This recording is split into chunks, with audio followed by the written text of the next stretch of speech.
All right, everybody, welcome back to On Texas Football. Welcome to the Tuesday night live stream here at On Texas Football. I am Jeff Howe, not joined by, as Rod Babers has dubbed him, the young prodigy CJ Vogel. He is out today, but joining me is the aforementioned lifetime Longhorn, 2002 UT All-American, 2002 semifinalist for the Jim Thorpe Award, fourth-round draft choice of the New York Giants back in 2003, spent his NFL career with the Giants, Lions, Bears, Bucks, Broncos, and a year with the Hamilton Tiger Cats of the CFL. When he was done with football, he got himself back to Austin, Texas, and the 40 acres where he earned his degree.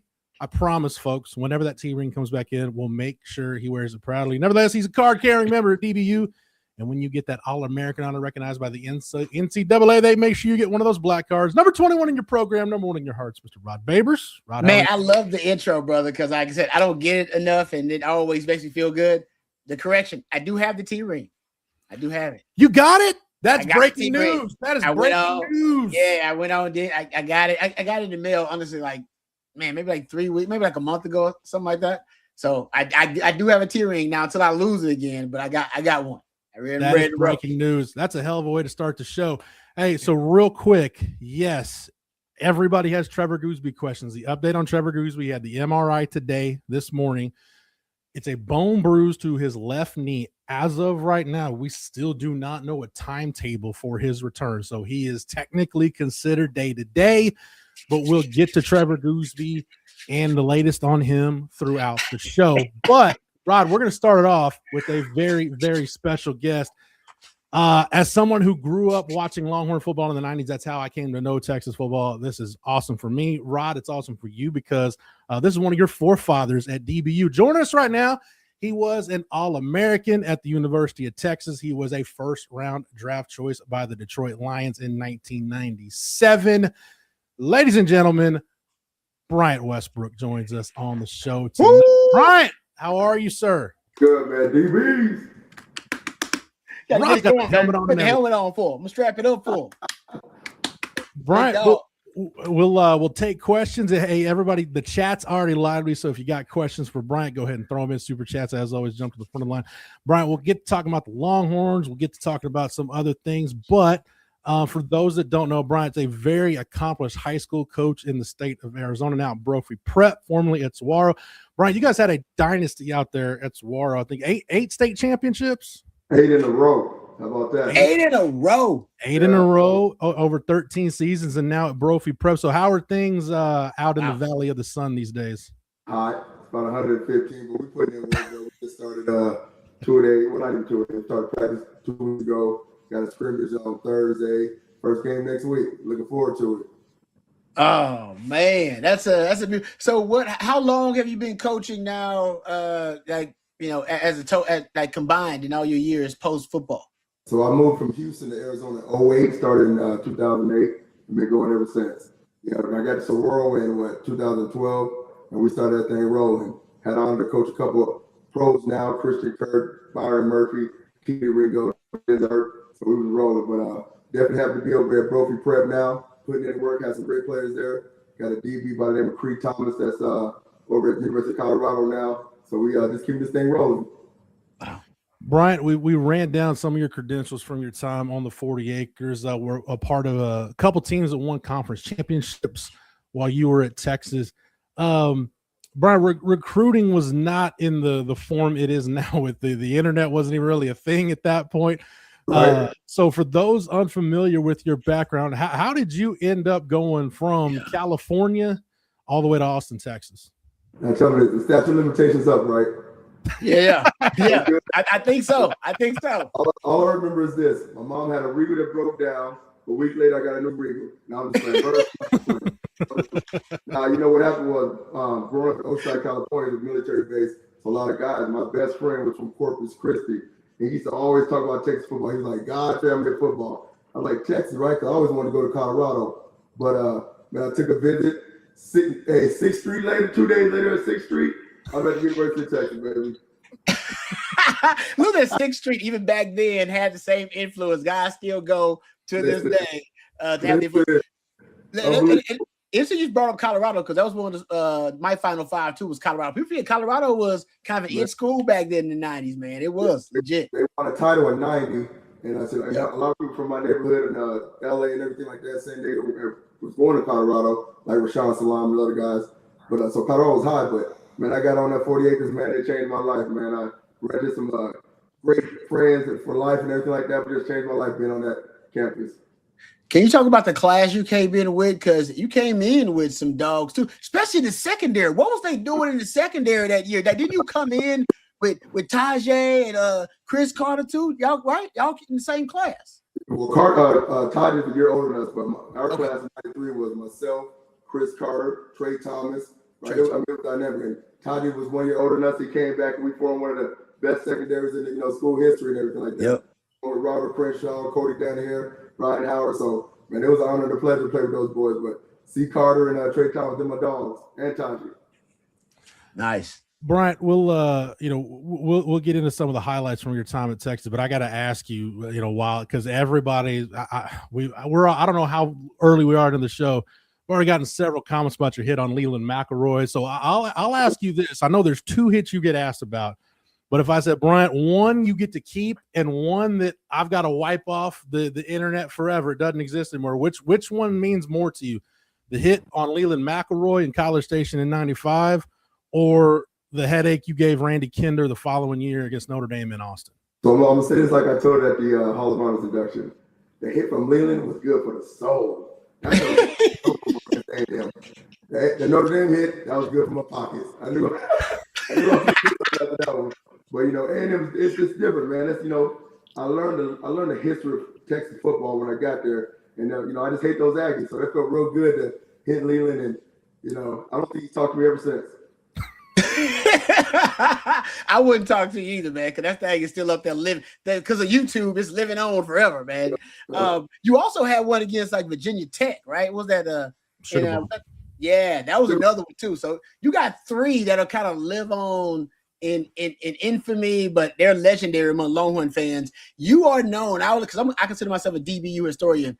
I think you're probably known as the most vicious hitter in DBU history. Definitely one of the most vicious hitters in Texas football history. Was that something was intentional in your game, or was that just like, no, man, I had these perfect opportunities at the perfect time where there was an option pitch, and I'm like, oh, are they serious on this? I got this. So was it just opportunity, or was it no? That's just part of your DNA that you just wanted to lay the hammer. Back then, man, we played a lot of cover 2 because the Southwest Conference was running that rock back then. So I was a pretty good cover 2 corner. But what's funny, my sophomore year in high school, I was jumping on guys' back. I was a horrible hitter. Just talking trash. The whole summer, like, you soft and all this. And man, something clicked, man. But so when I got on campus, I had zero fear, and the coaches put me in the right position. Man, we played man my first year. Then we started going a little more zone after that. And when they put us in cover 2, I was like, oh, thank you, baby Jesus. Thank you so much. So was all them big hits basically in cover 2? That's what you're telling me? Pretty much. So the end was crazy. I went on the wrong side. I had to come race across, and they had the running back came he ran an arrow route, I believe. He came out to run an arrow, and I hit him. The Notre Dame was definitely covered 2. They ran that option up there, and Paulus pitched it out a little late. What's funny about that is when I got to the Lions, Paulus was there. And I was like, boy, you messed up. Virginia Tech was definitely covered 2, and they ran a lot of stuff to the flats and everything like that.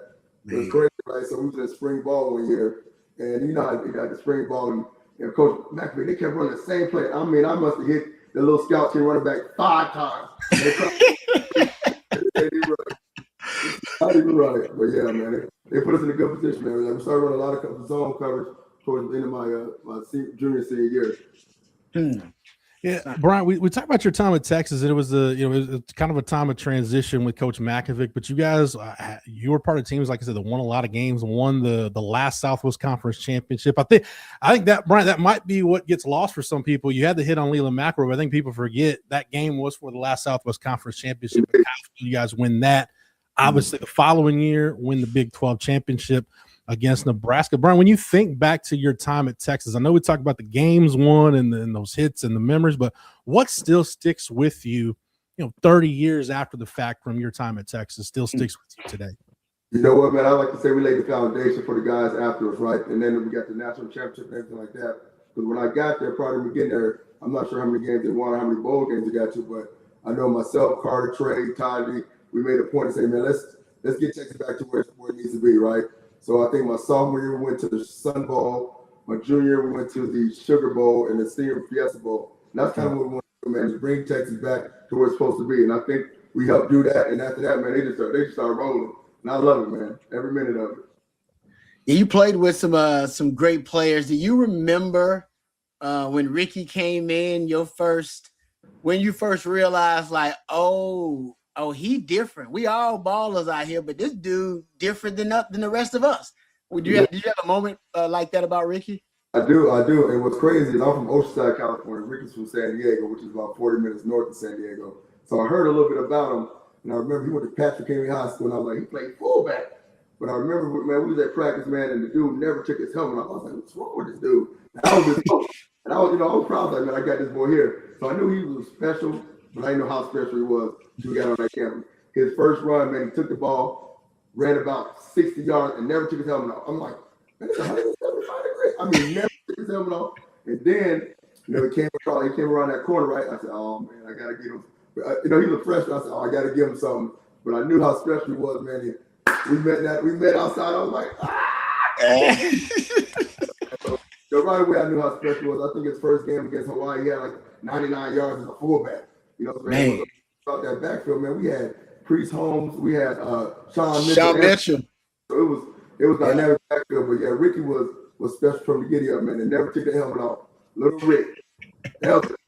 Yeah, that backfield, Rod, one of our mentors is Bucky Godbolt. Bucky said he told Wayne McGarry, hey, if you want to play, it ain't going to be in this running back room. You may go try to catch passes, go to wide receiver, and Wayne ends up making the NFL. So really talented backfield.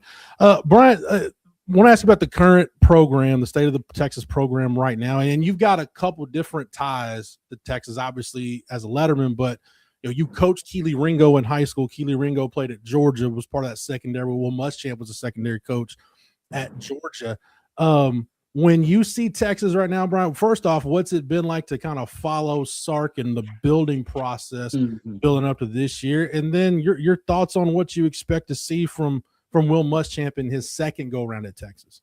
Well, man, obviously I believe in orange and white, man, but I'm really tied in because one of my good friends, Chris Jackson, who's a receiver coach, he lives out in Arizona, so whenever he's in town, we golf and everything like that. But, I think Will's the man. I think he's going to bring back that dominant defense, that mindset of dominance. Right. I'm also like Gideon. I think we're just going to be dialed in defensively, right? Sark does what he does offensively, but I think in order for us to get where we need to get to, it's all on the defense.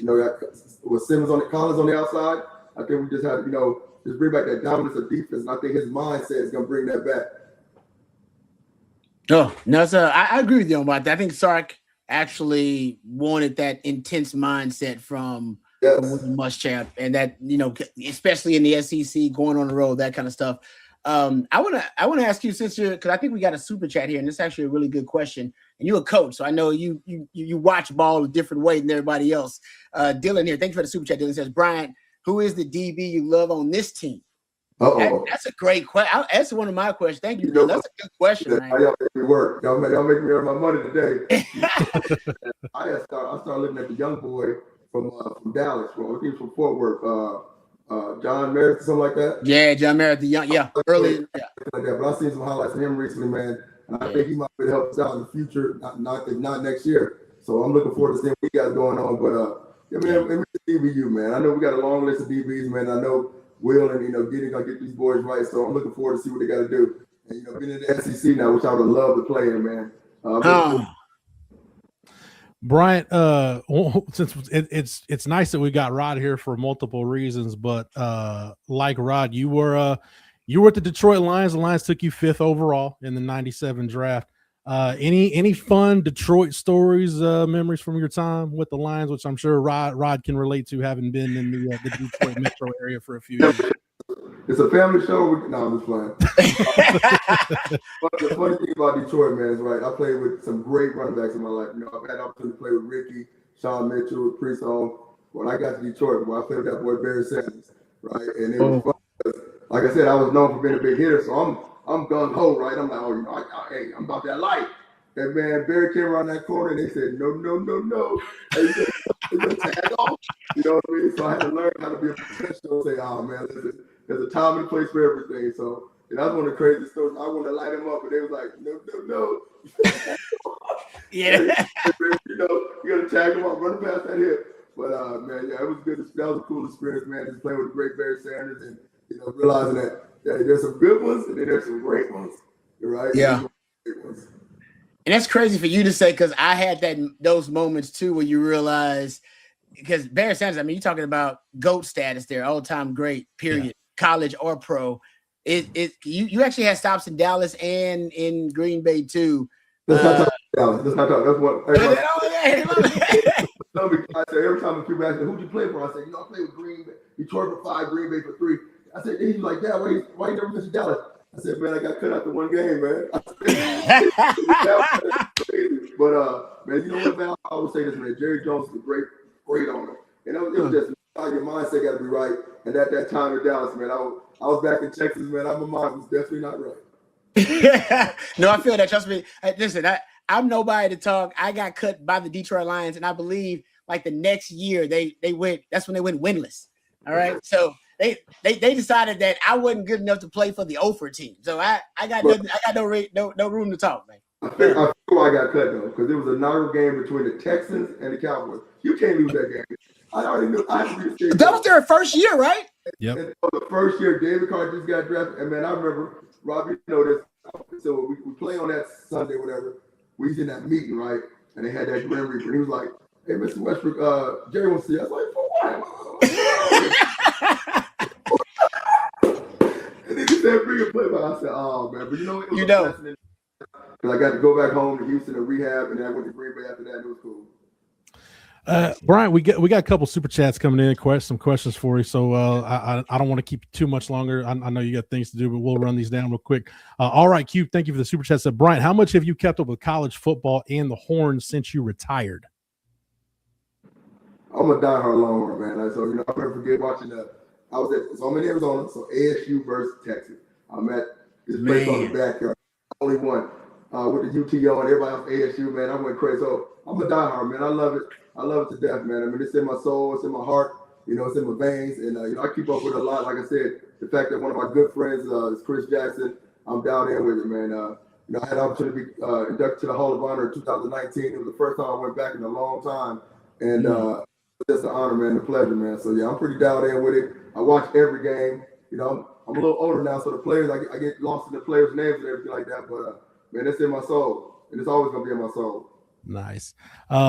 Terrence Jones has a super chat. Terrence, thank you for the super chat. Said, Brian, on your A&M hit, the one on Leland McElroy we're talking about earlier, did you ask the ref what you did wrong to draw a sportsmanlike conduct penalty? This is something I've always wanted to know, Brian. Did you talk to the ref afterwards? If you hear, I did not, but I'll tell you who gave me the business was Tony Braxton and Chris Carter. But because it was so close to the goal line, the red zone, they couldn't get a first down. But even Dick Mills said that wasn't a foul. What was I doing? Hey, listen, I was stepping over him like I seen James Brown do, who was an ultimate competitor multiple times. If James Brown got tackled, he would step over the guys like Albertson did on Tyronn Lue back in the day. My quarterback, man. But yeah, man, that person. And Dick Mills said, "Oh, come on." So yeah, man, it was crazy. But I remember Tony Brackett and Carter was like, "Come on, Brooke." I was like, "Listen, man, I'm just trying to have a good time out here." Yeah, I know there's some penalties coaches can live with, Bryant, some they can't. To me, that was worth the half the distance of the goal at that point. Right. So that's just me as a bystander on the outside. Buck Travis has a question. Said, Brian, this covers a lot of ground. Probably, who was the best trash talker you played with in college? Good question. Good question. Or against? I want to know both. Actually, I want to know both. Okay. Against, it was a guy from Virginia, man.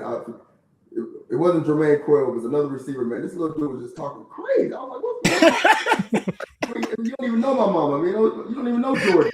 But yeah, I was like, this dude crazy.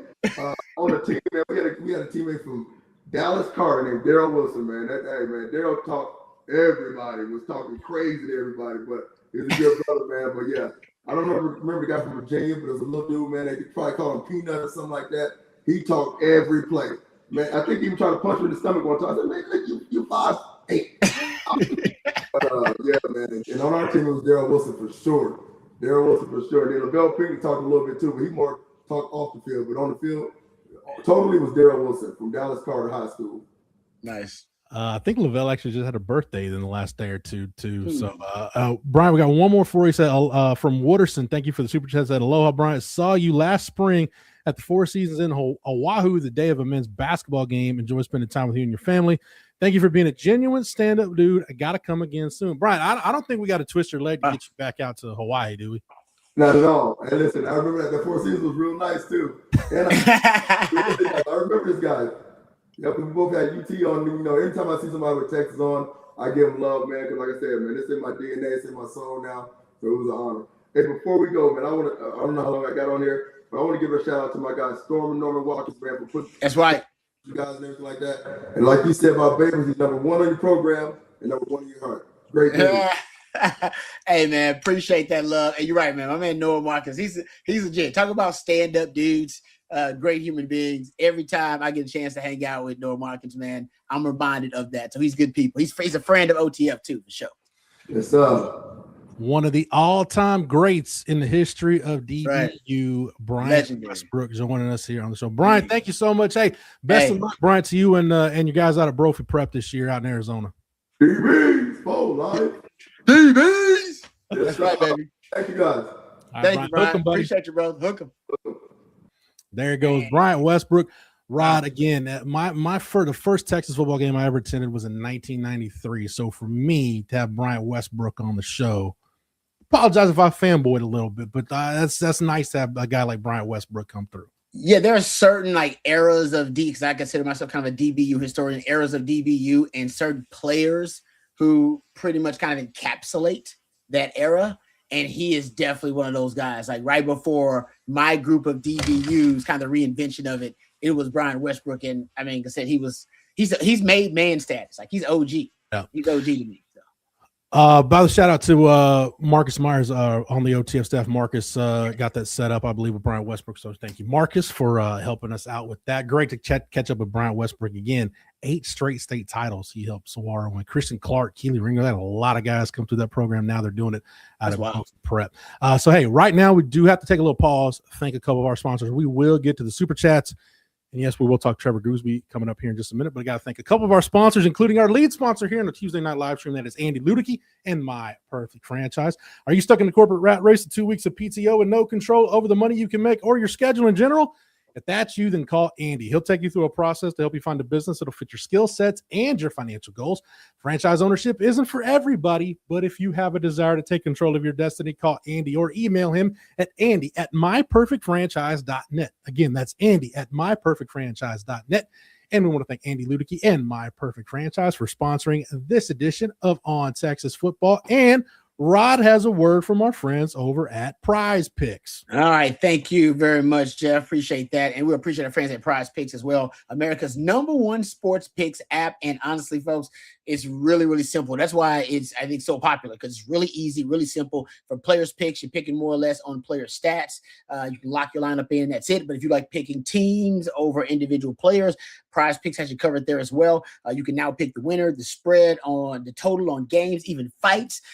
It's available also in most states, including right here in the great state of Texas, California, as well as Florida. So chances are you can jump in right now. And they also have a new feature where you can actually follow users online. So if you like their picks they're making, you actually can learn a little something, and you can tell them with one click. If your friends as well, you can follow them and follow their picks online, or troll them for their picks. Have some fun there. And there's another offer for you. Our friends over at Prize Picks are going to make it easy for you, give you a chance to actually take advantage of this great offer. You play your first $5 lineup, and if you win, all right, you'll get $150 in bonus lineups from our friends over at Prize Picks. So it's really, really easy. Just use this code HMA. So download the Prize Picks app today. Use the code HMA. Play the first $5 lineup, and if you win, you'll get $150 in bonus lineups. That's Prize Picks, code HMA. Good luck, and as always, play smart, play responsibly, play Prize Picks. Thank you very much to our friends over at Prize Picks. All right, I'm still buzzing, man, off that Bryant Westbrook, legendary lifetime Longhorn, Bryant Westbrook. Well, Rod, you're definitely seem to be in a better mood than when you were sullen and downtrodden this morning on top. Which, in fairness to you, all we knew at that point was that Trevor Goosby had suffered an injury in practice last night, and that he was MRI. He was going through testing and the diagnostics and all that. What we know now, and what On Texas Football has confirmed, it was a non-contact injury that occurred in practice last night. It is bone bruise in the left knee for Trevor Goosby. Now, Rod, I'm not a doctor. I don't play one on TV. A bone bruise could be something that keeps Trevor Goosby out for a couple of days. It could be something that keeps him out for a couple of weeks. I think from that standpoint, not out of the woods yet, but it beats the alternative that at least we know you're going to get him back at some point, which compared to all the thoughts that were running through everybody's head this morning, it's a heck of a lot better than that. Are you trying to get him back for Ohio State is the question. Question, you know you're not going to play versus Texas State and UT, and no disrespect to Texas State and UTSA, okay? But he's a first-round caliber player, potentially could be the number one tackle taken off the board. Yeah. He's in that kind of conversation. So, and he's a guy that he's a foundational player, on your roster. So at a premium position, by the way, that's protecting a guy who also could potentially be the number one overall pick. So there's a lot of things at play. So I would think, for his own future, all right, they want him playing at his best, number one. And I don't know if you can do, further injure it or re-injure it and have this. I don't know if you can do that. Yeah. I don't know if it's a pain tolerance thing. I don't know if we have the details on that. And I'm like you, I've not done the research and I'm not a doctor. But I will say for Texas, they need to make sure they have the contingency plans, the same ones that I'm sure the coaches, when they freaked out like all of us did, they went, okay, let's go worst case scenario here. Because I know all y'all did the same thing. Like, all right, what's worst case scenario? He's out for the season. All right, then what's the plan? All right, moving Melvin Siani to left tackle. We're going to bump Brandon Baker out to right tackle, whatever it is. And they should still make sure they rep those. And I think also you need to really have a conversation. Do you want him back for Ohio State, or can you give him essentially the first month of the season off? Because there's a couple ways to look at it, Rod. By the way, first off, since this was a knee hyperextension in a non-contact drill, thank goodness for knee braces, that the offensive linemen wear those knee braces, because without the knee brace, I shudder to think of what that could have looked like. So that's good to know. There's a couple of different layers to it. I think the first one is to your question about Ohio State. I think that all depends on the nature of the injury. Like, is it a deal where is it one of those deals where, hey, if you rush him back too soon and you get some contact on that knee, does the bruise come back or does it amplify? I don't know. I think it depends on that. Even though I think basically if he can play against Ohio State, yes, play him, because I think that is about as must win of a game as a non-conference game can be. I think psychologically, I think for perception, I think internally, there's a lot of reasons why Texas needs to win that Ohio State game. But if it's a deal where he's not 100%, then I wouldn't jeopardize his future. Number one. Number two, wouldn't jeopardize anything you've got going on in the season and just get him ready for SEC play. This is where Trevor Goosby Rod might be the only guy who benefits from the schedule the way it's set up, because you've got the 3 non-conference games, then you've got the Tennessee game, then a bye week, and then the Oklahoma game. So you've got time if you need it to get him ready to go through the last 8 games of SEC play, hopefully an SEC championship game, and hopefully a deep run in the college football playoff. So I guess to me, it just depends on, is this something that you can re-aggravate? Does it need to be healed? Is it one of those deals that if it's a pain tolerance thing, can he play it? It's like you're not going to hurt it any more than it already is. So I'm not trying to dodge the question for anybody, Rod. To me, there's just way too many variables that we don't know right now for me to answer that. And agreed, I would feel would be a good sound answer. Well, because to get you ready for Ohio State, aren't you going to put him in bubble? He's in bubble wrap now. Like he ain't. Yeah. Oh yeah. Right. So like training camp, all those reps, we're done with Goosby getting reps for that kind of stuff. I don't think we. So I guess I'm sure that he'll be with the team. I'm not saying they're going to have him away from the team or isolated, but he's in bubble wrap. And in fact, I wonder if Sark will kind of change his approach period to training camp, because that was kind of a scary thing. That was just a scary moment. It's and actually got a chance to talk to Sark today, actually, because we interviewed Sark for Third Longhorn, just kind of a random nugget there. We got that coming up. But I think they got to figure out as a coaching staff and with Goosby's people and with Trevor Goosby, do we want you ready for Ohio State? Yeah. Do we want you because I think that's a whole different plan if you just try to get him ready for SEC play as opposed to Ohio State. That's it's a different plan altogether. Now, if you want to get them ready for Ohio State, then you're like, all right, so no Texas State, and then we got to try to figure out based on the training camp timeline, how do we get you ready for second week of the season?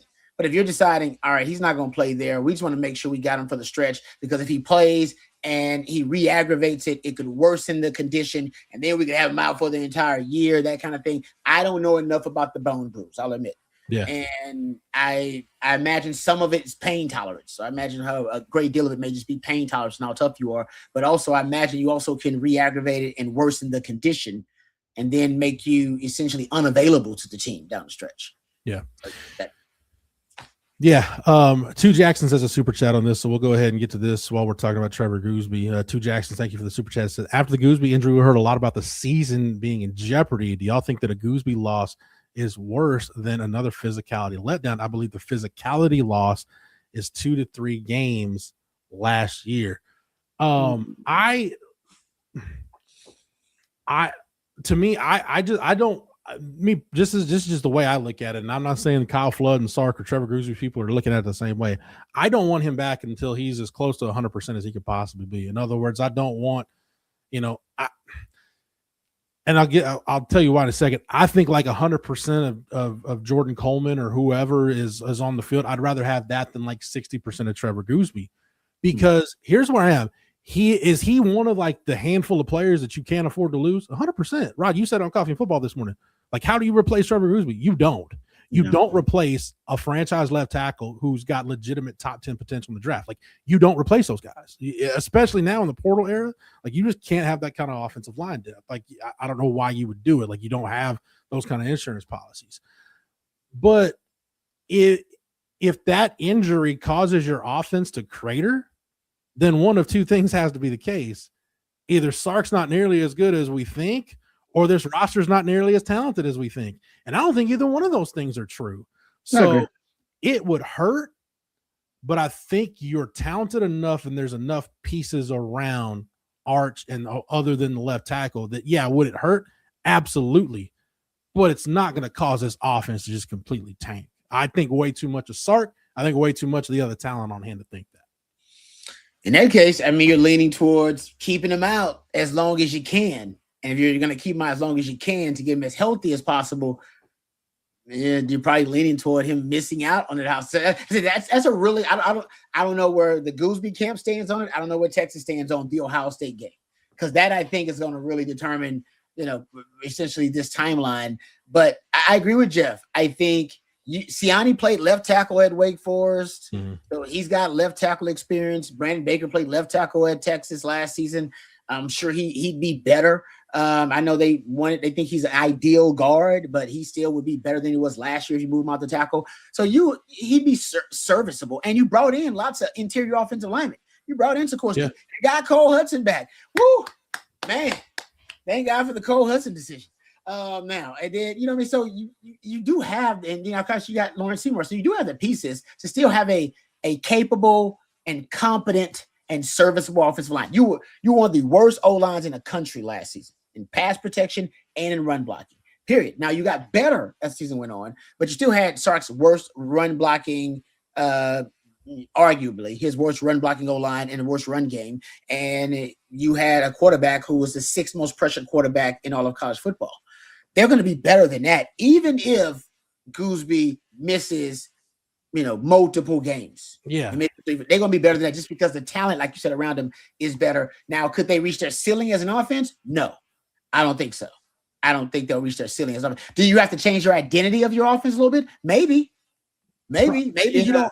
Maybe you can't live with the outside zone if you don't have banked NFL tackles like you have in 23 and 24, and you plan on having the best tackle combination in the SEC with Siani and Goosby. Maybe you can't live and die with the outside zone. Maybe you do have to figure some other things out in the run game. I don't know. Maybe you do have to figure some things out with pass protection, just that too. But Arch is great as a scrambler. He's great in terms of improvising and being off script. So I'm with you. I still think, there's no need to basically say we're tanking the season if Trevor Goosby has to miss a lot of time. No. All Right Cubed has a super chat. 2 Jacksons, thank you for the super chat. All Right Cubed has a super chat. Said if they were playing on grass, this wouldn't happen. For what it's worth, they were practicing at Denius, and Denius is grass. So I don't think surface had anything to do with it. But no, I think when you get back to it, Rod, we got a lot of questions. Thank you. All right, Cube. We got a lot of questions. Who's the backup left tackle? Who's playing left tackle? This is where I always say offensive line and secondary are a lot alike, because it may not be the backup left tackle on the depth chart that is your next best option. Because like you said, and the team's practicing right now. They had scheduled practice tonight, so they should be actually on the practice field right now. So they'll get a couple practices at least at this point. That Goosey. I think the best thing for Kyle Flood is the fact that tomorrow's a day off for the players, so you really get to sit in the lab and can crunch film and really break down and figure out, okay, what kind of options. And you're still at the point, Rod, before the second scrimmage where you've got a couple of practices where you can still cross-train and tinker and do some things before you got to figure out what's your combination that you're going to take into the first game. And you always got contingency plans and everything. But I think there's a few options on the table. One, like you said, you can move Siani to left tackle, which then the question becomes, okay, do you move Brandon Baker back out to right tackle? If you do that, Cole Hudson was a 13-game starter at right guard as a true freshman in 2022. So if you value just the experience, maybe that's the way to go. For me, and again, I don't know what the Texas staff is thinking, because I think Kyle Flood and Sark are probably going through all the scenarios that we're going through right now. I want to keep Brandon Baker at right guard. I just think that move is good. I think it's good for Baker. I think it's good for the offense. I love Brandon Baker at right guard. I even think, Rob, there's a case to be made. You can keep Melvin Siani at right tackle and just stick Jordan Coleman in at left tackle, because go back in the spring when Trevor Goosby was recovering from the shoulder surgery, he got all those first-team reps at left tackle and held his own, had a pretty good spring. So there's a case to be made there. You can keep Baker at guard, move Siani to left tackle, and maybe Jonte Newman. Or maybe I think it would probably be maybe Jonte Newman over Andre Kojo slightly, but I think you'd have a competition there. But it's not just, hey, put the backup left tackle in the go. Like, there's multiple things, Rob, that they can go through and they can figure out on what's going to be the best combination going forward. Yeah, and they'll try to just put their best five out there. And sometimes that means a guy is not playing his ideal position, unfortunately, right? It's like, oh, man, Brandon Baker, yes, at the NFL level, projects to be a guard at the highest level and would be a good one. But it's like, well, to get our best five out there and reconfigure it, sometimes you got to move guys out of their position just because they're capable of performing and executing at that position to get your best five. That's kind of how the secondary works as well. So I'm with you. I think they should practice more. They should practice multiple combinations and contingencies, and then at least have something ready in case even your plan A, B, and C doesn't work during the season. Something else you can kind of go back to. No doubt. So like I said, I think it's a good thing they got a day off tomorrow. That way Kyle Flood can get in the lab and sit down and figure out how this is going to work. I think there's something else, Rod. I don't want to get like too deep in the weeds, like football theory stuff right now, because again, we're probably a little bit abbreviated than what a normal PM live stream would be for us. We're probably looking at about 10 minutes left of showtime, so we don't have too much time to get that deep into it. But I do think this brings into focus like Arch's growth in the quick game and in the short game suddenly becomes, to me, it was already important. Yeah. But the sense of urgency to get there and speed that up is even more pertinent, because I always go back to, and I'm not comparing the 2026 Texas offense to 2019 LSU. Just go back and look at that LSU offense. Skill positions were elite, maybe the best collection of skill talent we've seen in college football in the last 30 plus years, maybe ever. But one of the things, Rod, and you and I studied that offense a lot, it was Joe Brady just getting the ball out quick. Like, hey, that LSU team didn't have a great offensive line, but with the perimeter skill talent and Joe Brady having Joe Burrow get the ball out so quick, you really insulated that offensive line. So an offensive line with Goosby out, that's how you increase the margin for error. It's got to be quick game. It's got to be stuff to the backs, get the backs back involved in the passing game. Like, there are ways you can compensate, but now it's all about, can Arch expedite that growth that he needs to make, making those layups, as Sark calls. Yeah, no, and to that point, that's kind of up to Sark, right? He has to. I always say, but I actually learned it in the NFL.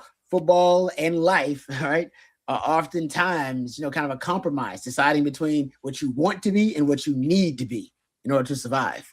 And I know Sark has an idea of what he wants the offense to be with Arch and the deep ball and the vertical shots downfield. And we saw that last year. And last year he didn't have the O-line that could hold up. And you saw Sark evolve, right? Throwing that quick little screen out to wide receiver screen out to Wingo over and over again.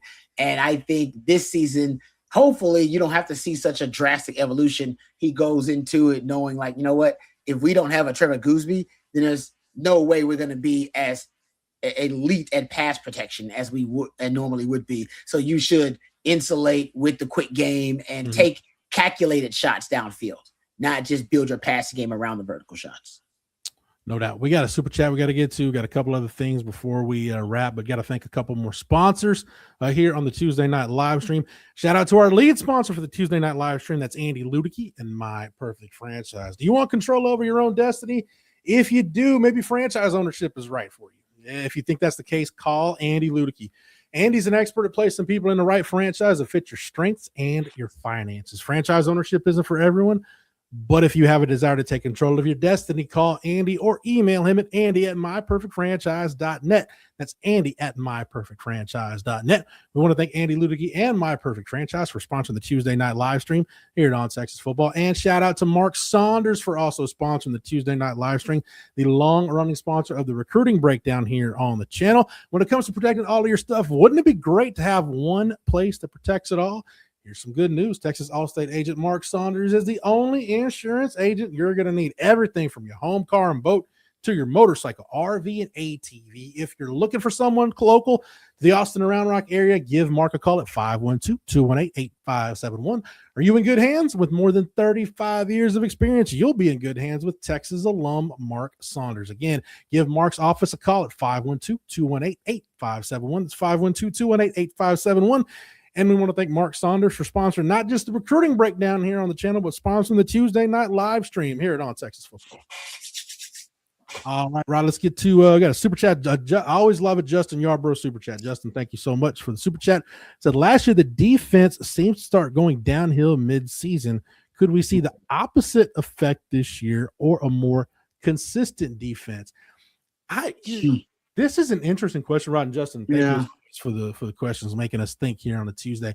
I felt like a lot of the defensive issues, and Rod, you and I talked about it a lot in the offseason. I think the SEC offensive coordinators and play callers kind of started to figure PK out, and maybe that's another one of those things Sark could sense, because if you look at, even like Arkansas, but we talk about the Vanderbilt game, like Georgia, Mike Bobo called a great game, I thought, in the Georgia game. So I think to an extent, I felt like the SEC had kind of started to figure PK out. That's why we saw some of that. I don't know if it'll be more consistent, Rod. I do think, though, and I'm just trying to prepare everybody for this, the high risk, high reward nature of a Will Muschamp defense. Like, yes, you're going to get the sacks and the turnovers and the TFLs and all the big plays, but you're probably going to give up some too. And you just need to get your head right for it. And there's nothing wrong with that, so long, Rod, as the rewards at the end of the day outweigh the risk and you make more than you give up. In a nutshell, right? Because you're going to be playing more man, you're going to be blitzing more twists and stunts up front, because guys can get caught out of position at times too. I just think ultimately, you're right. He gambles more ultimately than a PK would, because PK was a read and react, adjust and adapt defensive coordinator rather than a force the issue aggressor like Will Muschamp. But I think it might go the other way, just a theory. Because nobody knows how Will Muschamp's defense is going to look. Like, you have no idea. You think it could be a Kirby Smart defense, but you have no idea. That was Kirby Smart's defense, and you don't actually have no idea exactly how much input. We know Muschamp had input, but how much input he had here at Texas. He's calling all the shots. He's the head coach of the defense, so he's calling all the shots. So it's been 2020 was the last time he was calling all the shots, pretty much on a defense. And I think that's going to be advantageous for Muschamp while teams start to figure out his tendencies and how he wants to attack and the coverages he wants to play and what he does in the red zone. And I think by the time there's a sample size of 5-6 games, that's when teams will be like, I know how to attack this Muschamp defense. I know the personnel to attack. I know who the weakest links are. And I think it'll take a few games for them to figure it out. I think early on, he'll have an advantage. I think honestly, Lane Kiffin may be the one that's like, I got enough to figure out how to attack the Muschamp defense because he's always had actually success versus Muschamp, truth be told. Yeah, I felt like, maybe, because Tennessee is one of those teams that's had success the last few years against Georgia offensively, just being able to put up points. Yeah. I just don't know if Josh Heupel's got the combination of quarterback play with the skilled talent this year that early in the season to do it. And then Oklahoma, I mean,